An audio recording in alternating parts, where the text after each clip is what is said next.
Hello, I'm ELD, and these are all of our green cards from Strixhaven. The final block of these cards to analyze. We've got Accomplished Alchemist kicking things off as a forecasting cost 2/5 that can tap for 1 mana of any color, or tap to add X of any one color, where X is the amount of life you gained this turn. And I suspect people will have a lot of fun with that in Commander, and it is passable for your pre-release pool. I mean, it's a big body. It's not really, it's a little too cutesy in my estimation. I'd probably play it if I was in green, but I mean, it is pretty cutesy. The extra mana off of like a decent sized lifelink creature could be interesting, so we'll see if any of that exists in green. I got a lesson here: basic conjuration, 3 casting costs to look at the top 6 cards of your library to reveal a creature from among them and put it into your hand, the rest on the bottom in a random order, and you gain 3 life. Yeah, that is a lesson. I mean, for the most part, what we're seeing is the lessons are overcosted, kind of bad cards, but like the fact that you can get them out of your sideboard is a way of balancing it out. So I don't know. It's interesting. It feels like they kind of took a look at Hearthstone, and there are cards in Hearthstone like lackeys, for those unfamiliar, that are, or spare parts from back in the goblins and gnomes and whatever it was. Basically, they're not quite a whole magic card, or not quite a whole Hearthstone card. So a lackey is like a 1/1 creature with an ETB. You wouldn't actually sleeve the card up. It wouldn't really be good enough to have in your starting deck, but the fact that another card is generating it makes it so you're happy to get that little bonus effect. And I feel like that's what all of these lessons kind of feel like, is like them trying to do something Hearthstone was doing. You know, the difference is you actually have to go out and get these cards, and I don't know that people are going to be as excited to have suboptimal magic cards just because they have access to them whenever they're learning. Bayou Groff. I'm not going to lie, this is like one of the cards I'm the most excited about in the set. This 2 casting cost, 5/4 is an additional cost. You either sack a creature or pay 3. I love Aristocrats in Pauper, and I am totally going to go out and get a playset of these ASAP and jam them into that shell. That deck already runs a couple of copies of Rancor. Maybe I go up to 4 copies, and I can just see attacking on turn 3 with this massive plant dog after sacking like a Blister Pod or a Colony Garden token. There's also Young Wolf. I mean, there's a whole bunch of things in that deck that you're just looking to mulch, usually to Carrion Feeder. But this is great, and it's even sacrificing the creature, so it works with the Mortician Beetle. I'm loving it. I'm actually like super excited about this card, even though it's not going to be worth anything. Big Play, 2 casting cost. Target creature gets +2/+2 and gains reach until end of turn. Put a +1/+1 counter on it. Interesting. So this is like +3/+3 and reach until end of turn with the lingering effect of the +1/+1 counter. That seems like a very solid combat trick in the modern era. We're not really getting 1 casting cost +3/+3s for the most part, so now this one's likely to have to do. I do like my combat tricks at 1 mana when possible, but this one seems like it's going to be totally worth it. Also gives you the ability to shore up a weakness versus flyers, which is nice. Bookworm, this is a beefy boy. 8 mana for a 7/7. And when it enters the battlefield, you gain 3 life and draw a card, and you can pay 3 to put it from your graveyard onto your library, 3rd from the top. It's fun. Worm getting into the library, good flavor. The thing has some recursion, and I mean, it's a big mana cost, but I like the fact that it gets you 3 life and drawing a card when it enters the battlefield. That can kind of be a little bit of a payoff and help you stabilize a little bit more. So yeah, I'm liking it. It's expensive, but I'd probably sleeve it up in my green deck. Charge Through. Target creature gains trample until end of turn. Draw a card. Yeah, I'm probably not thrilled about playing that unless I've got like just maximum beef. I mean, just huge boys pushing through damage. That's fine, but for the most part, your deck is not going to be filled with just like 4/4s and 5/5s. So, I mean, this is probably not a card you're going to be thrilled to sleeve up in your pre-release pool. Though maybe there's some type of heroic deck that likes it, like in Pauper or something. That doesn't exist yet. Containment Breach, 3 casting cost lesson. Destroy an artifact or enchantment. If its mana value is 2 or less, you get a pest. And again, not something that you're really going to want to sleeve up. A sorcery speed disenchant for 1 additional mana is not exactly a spectacular card, but you know what? If you can get this card out of your sideboard when you need it and get a nice upside of getting a 1/1, you're going to be happy to have that as a mana sink. Devouring Tendrils, 2 casting costs here.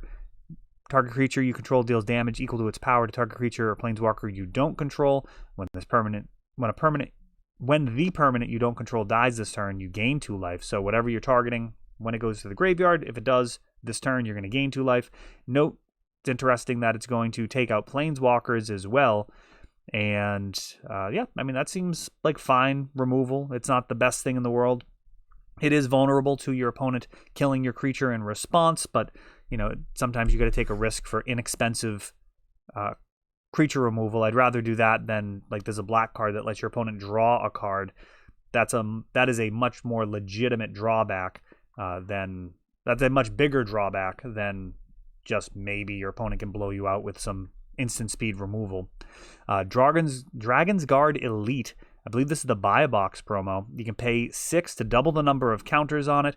This is an echo of Hero's Bane, a creature that when I was doing the Magic Club with the middle schoolers here in town, they absolutely loved. They got that guy over 1 million counters at one point, just paying 4 mana at a time. 6 is significantly more, but you're also getting counters on there from instants and sorceries. Of course, another one-hit KO with Chain of Smog. Ecological Appreciation, quite a mana cost on this one. You're going to search your library and graveyard for up to 4 creature cards with different names, and each have mana values X or less, and reveal them. An opponent chooses 2 of the cards. You shuffle the chosen cards into your library, and the rest go into the battlefield. So, I mean,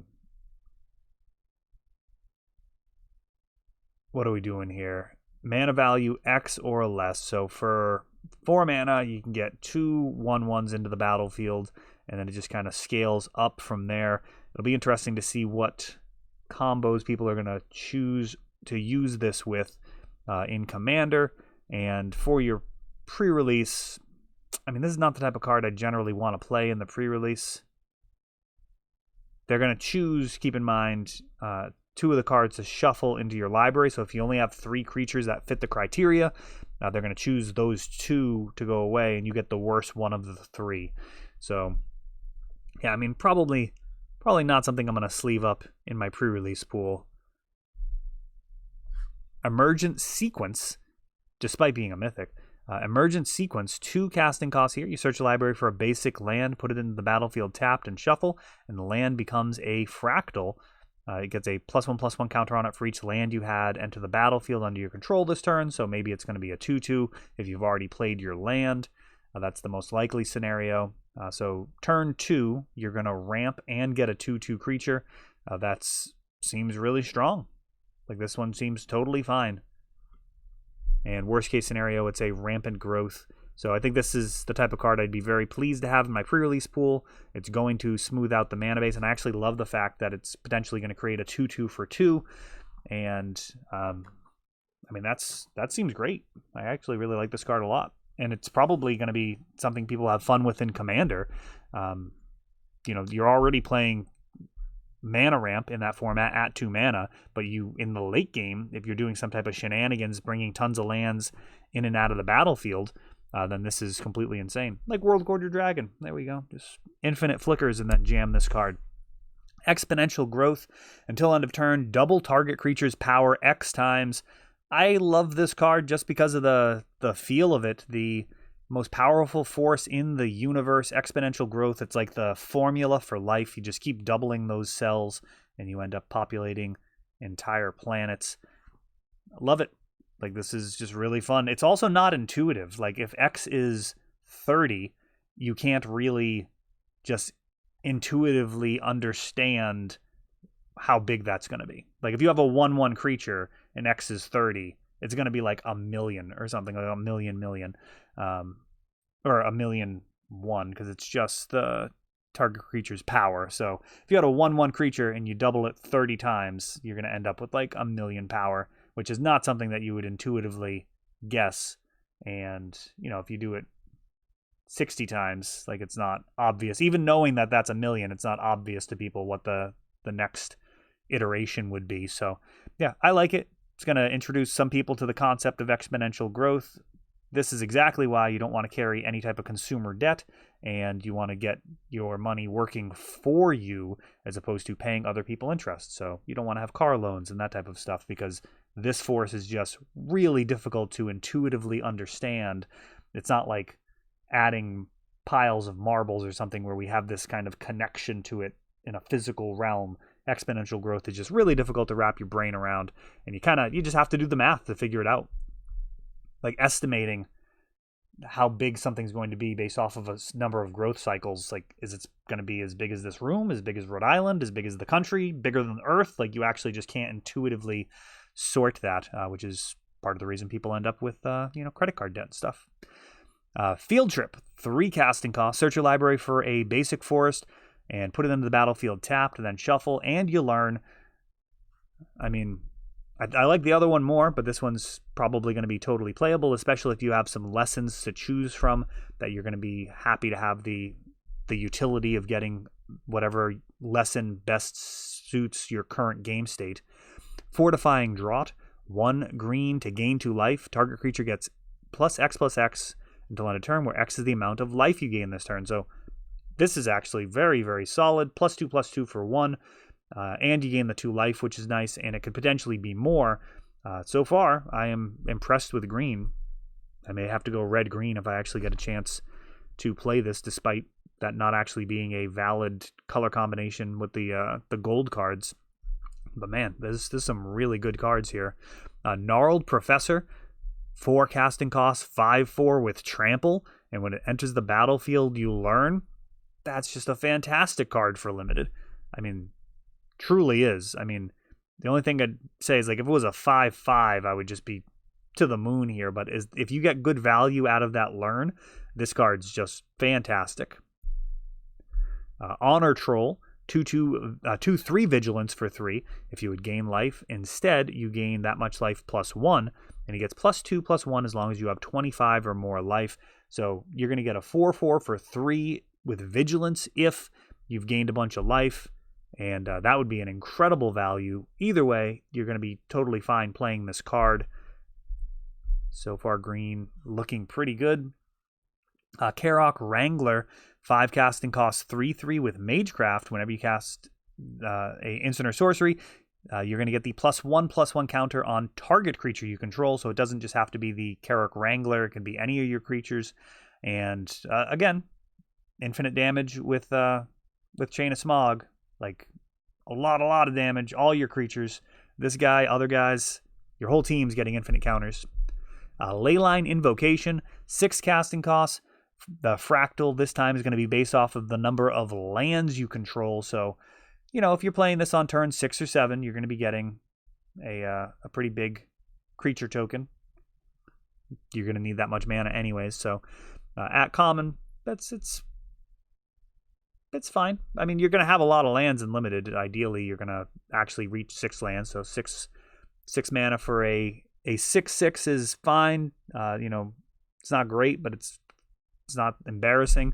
But, if you have 7 or 8 lands, you start to get a really good value. And certainly if you're like totally flooded out, this card's going to feel pretty good paying 6 mana for like a 10/10. Mage Duel here, 3 casting cost sorcery. It costs 2 less if you cast another instant or sorcery, though. Target creature you control gets +1/+2 until end of turn, and it fights a creature you don't control.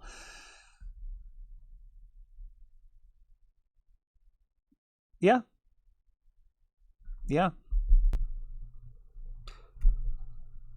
Master Symmetrist, 4 casting costs, 4/4 with reach. Off to a great start. When a creature you control with power equal to its toughness attacks, it gains trample till end of turn. So this guy's got trample as well. When it attacks, assuming that his stats don't change, this seems like a highly playable card that's going to just stack up really well versus the rest of the creatures in the set. Overgrown Arch Defender, you can tap it to gain 1 life. and you can pay 2 and sack it to learn. Not exactly where I want to be. I'm sure there's some people whose playstyle are really going to like this card, holding off smaller creatures and also just kind of continually gaining life, but that is not how I play a sealed deck. I got things to do. I'm going to get those matches over with, and yeah, that's just not where I want to be. Professor of Zoomancy, 4 casting costs, 4/3. When he enters the battlefield, you get that pest creature, and that seems fine. I mean, for 4 mana, the value is here.